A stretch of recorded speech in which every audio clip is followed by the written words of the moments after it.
Fala família, sejam todos bem-vindos ao canal Vitrine Política. Nesse canal você recebe informações diretas, claras e sem rodeios sobre política e atualidades. Se você gosta desse tipo de conteúdo, já deixe seu like e se inscreva aqui nesse canal para você nos fortalecer aqui na plataforma e para que essa informação chegue a mais pessoas.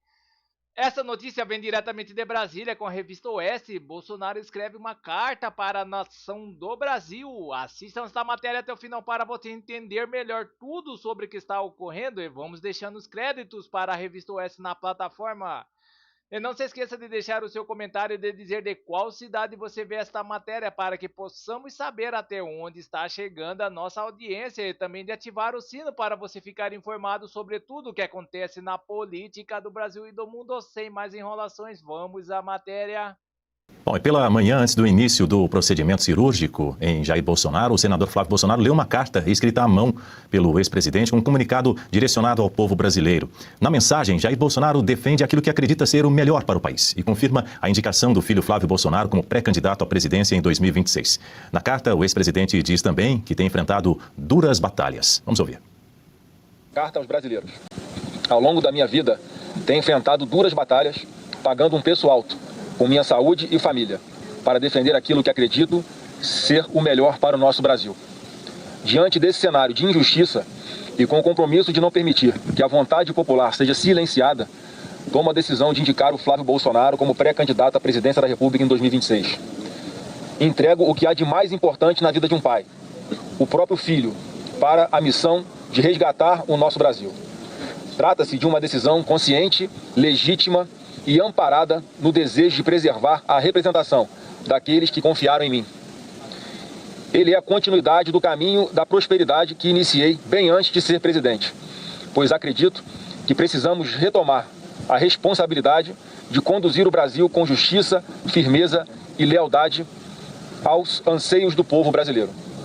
Que Deus o abençoe e o capacite na liderança dessa corrente de milhões de brasileiros que honram a Deus, a pátria, a família e a liberdade. Brasília, 25 de dezembro de 2025, assino Jair Messias Bolsonaro. Pois é, Jorge Serrão, havia aquela previsão de que o Bolsonaro iria conceder uma entrevista, a primeira desde que ele foi preso, ao portal de notícias Metrópolis, né? No entanto, o presidente acabou cancelando essa entrevista na última terça-feira, alegando questões relacionadas à saúde. De fato, afinal de contas, hoje ele está realizando uma cirurgia, então, obviamente, faz todo sentido. E aí, hoje, minutos antes dessa cirurgia, o Flávio Bolsonaro leu essa carta que foi escrita à mão por Bolsonaro. Ele já tinha adiantado que leria essa carta, né? Aliás, escrever cartas foi uma sugestão que partiu de pessoas próximas a Jair Bolsonaro para manter uma comunicação entre o Bolsonaro e o povo. Pois é, e foi uma estratégia das mais corretas, objetivas, né? Os presos escrevem cartas e seus familiares podem ler. Jair Bolsonaro não é hoje um preso diferente de outro, apenas pelo detalhe gravíssimo de que ele está prisioneiro em função de uma injustiça, de um crime que ele objetivamente não cometeu. Ele não tentou, nem atentou, nem praticou o golpe de Estado contra nada. Essa farsa nós temos a obrigação de repudiar a todo momento. Se o sistema de poder diz o contrário, é o problema do sistema de poder. É com eles, Roberto Carlos e as baleias azuis. O problema não é nosso. Cabe a nós refutar a inverdade e proclamar a verdade. Então Jair tem o direito de se manifestar. Deus foi muito bom e misericordioso com ele, porque se Bolsonaro cometesse o erro estratégico de conceder aquela entrevista coletiva, a armadilha já estava preparada para arrebentar com ele, com o que ele falasse de verdadeiro ou não. Então, Bolsonaro deu sorte, não deu entrevista nenhuma. Agora fez a cirurgia, vai se recuperar e seguirá em frente. Mas já fez aquilo que seria o que seus adversários não esperavam. Ele demonstrou desprendimento do poder. Indicou o filho dele. Esse é o ponto que desestruturou completamente o sistema de poder no Brasil. Porque todo mundo estava apostando que o Bolsonaro iria até a morte insistindo que ele seria o candidato, ou mesmo indicando o Flávio, seria uma candidatura fake. Não, não é fake. O Flávio Bolsonaro vem para valer, já delimitou que é um pré-candidato que vai atuar com moderação, e aí nisso ele conseguiu tomar exatamente o lugar de todo aquele papo, aquela narrativa que o Centrão vinha tentando construir, de que o candidato ideal seria alguém que não fosse nem Lula, nem Bolsonaro. Só que o Centrão se deu mal. Vem aí um Bolsonaro mais moderado e um Bolsonaro que não tem as características bajuladoras e desonestas de um Centrão. Então, que siga-se em frente com essa estratégia, que Bolsonaro recupere a sua saúde e que o sistema de poder no Brasil entenda que já deu. já exagerou na dose e na dosimetria.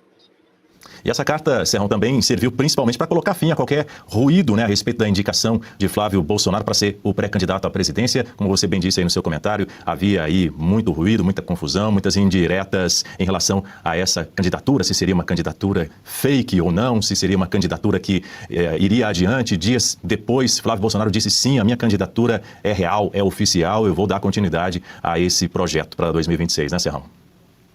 Com certeza, e o que a gente está vendo na América Latina é a proclamação de candidaturas mais focadas no campo da direita, mais focadas no campo conservador e, sobretudo, e aí vai assustar, hein? Candidaturas comprometidas em atacar a impunidade e o problema gerador dessa impunidade, que é a insegurança pública. Alguém da grande mídia chegou lá atrás a dizer que o Brasil poderia ter um Bukele tupiniquim em breve, que esse Bukele poderia ser imbatível na campanha eleitoral.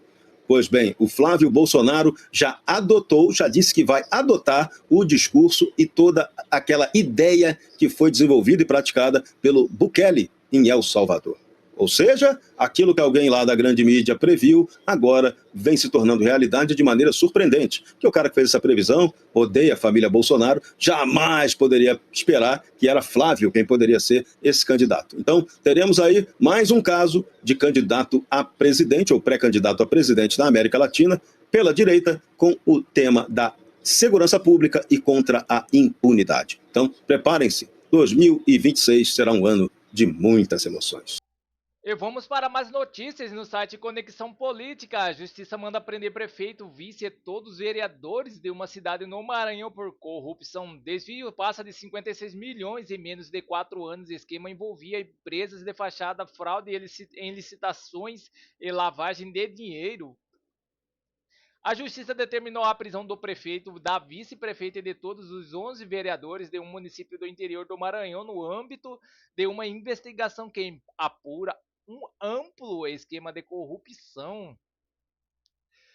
A operação foi conduzida pelo Grupo de Ação Especial de Combate a Organizações Criminosas, com o apoio da Polícia Militar do Maranhão, e resultou na prisão de 14 pessoas desde a última segunda-feira em ações realizadas na cidade de Turilândia e também na capital de São Luís.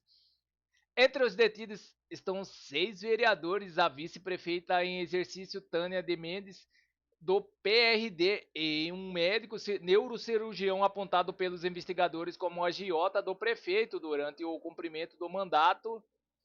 Os agentes localizaram mais de 2 milhões em dinheiro na residência do irmão do médico, valor que, segundo a apuração, estaria ligado ao esquema investigado. Nesta quarta-feira, outros 5 investigados que estavam sendo procurados se apresentaram espontaneamente à polícia. Entre eles estão o prefeito Paulo Curió, do União Brasil, a primeira-dama Eva Curió, a ex-vice-prefeita Janaína Lima, do PRD, o marido dela, Marlon Serrão, e o contador da prefeitura, Wanderson Jonathan.